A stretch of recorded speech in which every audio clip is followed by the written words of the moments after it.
I've shown I can take on those same powerful special interests. They spent in 3 elections almost $100 million trying to take me out. It was the big government union bosses and the liberal special interests in Washington.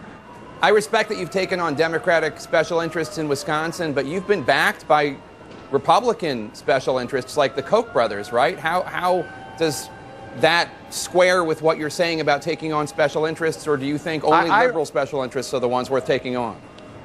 I'm taking on the ones in Washington. In my state, I didn't just take on the unions and the Democrats. Early on, there was great support from the Assembly and some from the Senate, people like State Senator Scott Fitzgerald, but there were some senators, including some who had been in the leadership, who didn't want to do the kind of reform. So I'm willing to take on anyone.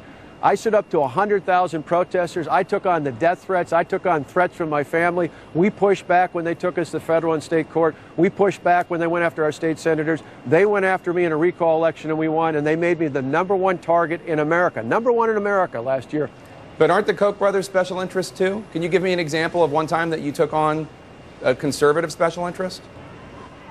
I tell you flat out, when I took on the $100 million or so, I raised $80 million in 3 elections in 4.5 years, and 70% of that came from people who gave me $75 or less. We raised it from more than 300,000 donors in all 50 states. That's grassroots. That's not allegiance to one group or another. That's actually listening to the people, the hardworking people all across this country who said they want a leader who's going to stand up and take on the special interests.